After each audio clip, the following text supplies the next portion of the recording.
So, Mr. Keir Dillon, you're a veteran in your 30s. How does it feel to be an elder statesman on the scene at such a young age? Like definitely don't feel young. I mean, it's pretty crazy because I think as a kid, you know, when you're snowboarding and you're doing it, you don't ever think you're yourself getting old.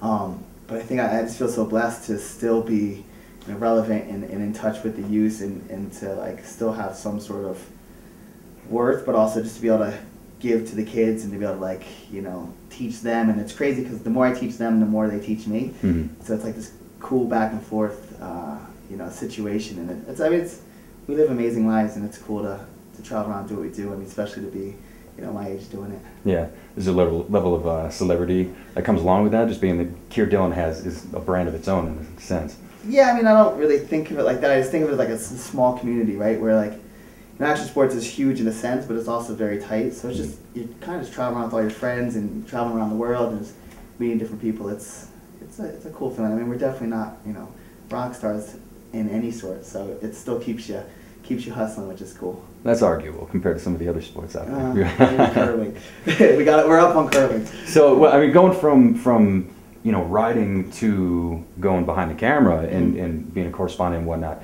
it's I imagine on some level, you know, obviously it's great that you have the insight and the extra edge on the angle and perspective of, you know, what's going on in the snowboarders' heads.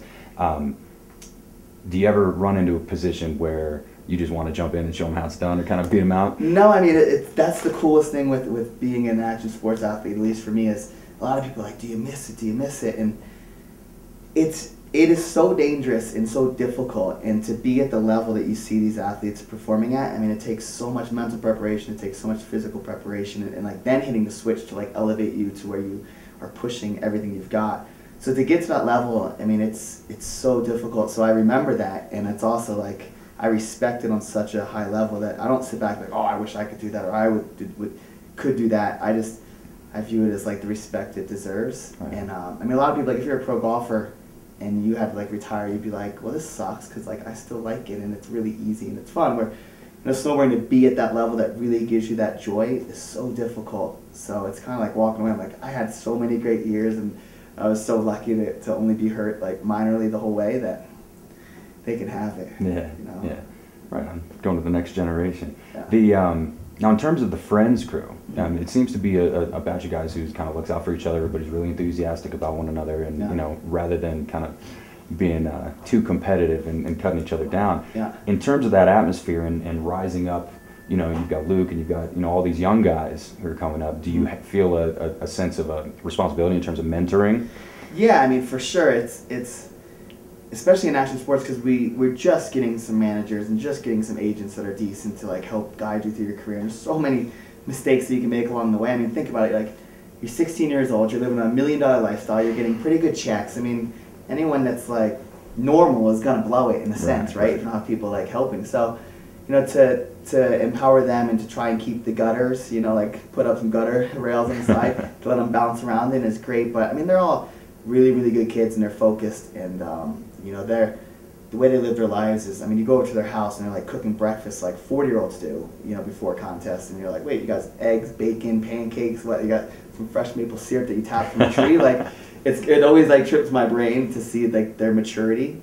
But yeah, I mean, anything I can do to help keep them on track, you know, it's your ultimate goal is to watch people live their lives, live their dreams, and just do what they had always hoped for. So to be even a part of that it's so cool. Yeah, it's got to be great, just in terms of, I mean, like you said, the opportunity to, you know, go in a wayward direction with all the access and all the, you know, great events going on. Now, in terms of you guys putting out products and really doing something, the headphones are the first real product you guys are putting out.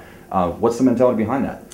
For us, it was, I mean, we had the entity for about 3 years, and we'd always struggled with, you know, what products we want to make, what products we want to build, and I think for us it came down to a couple factors. One, we always wanted to do a product that we thought we could do better than someone else, you know, which is like, you can't really out-design Calvin Klein, you know, like designers and t-shirts and clothing, they have it pretty well dialed in.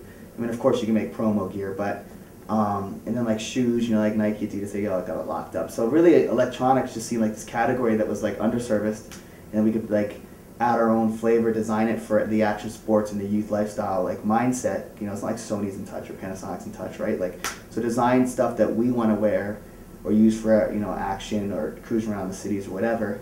just kind of bring that flavor into it, and it just seemed like a platform that was easy to do that. So that was probably one of the major reasons. And then, I mean, music's just so a part of our lives. I snowboard with headphones my whole career, you know, like from pretty much from I was 16. So yeah. I've always ridden in headphones, and music, just that soundtrack of life, and so that connecting factor, and I don't know, it just seemed like the perfect, you know, perfect fit. And plus, I mean, headphones is exploding, and it's a very competitive market right now with a great, you know, great deal of opportunity. So yeah, it's kind of a trifecta. So in terms of being up there yourself and having the headphones on and whatnot, is there any particular music that you tap into? Yeah, I mean, for me, music, it just kind of like guides me into the mindset that I want to be in. Like I just, I'm not like a crazy music buff, like knowing names, but more like the feeling. Yeah.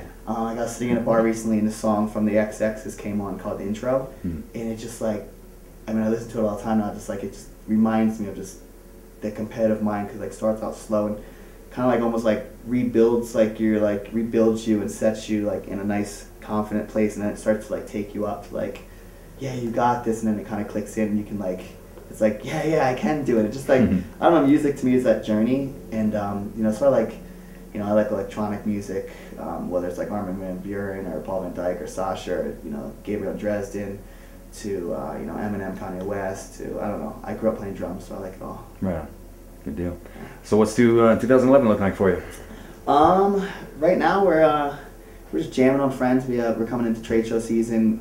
We launched our first product line about 8 weeks ago, which has been great. But you know, like the product's like, you know, it's like 65% of where we want to be. So we're just like hitting it, just designing all the new product lines, aligning with some new factories, just really trying to push what can be done. You know, like kind of like how we live our snowboard careers. We want to live the same way with our product and deliver it the best we can. So hammering on that, hosting X Games here coming up, and then going over to Europe to host X Games in 3D, and then yeah, I'm just grinding it out, hanging with the boys, and hustling.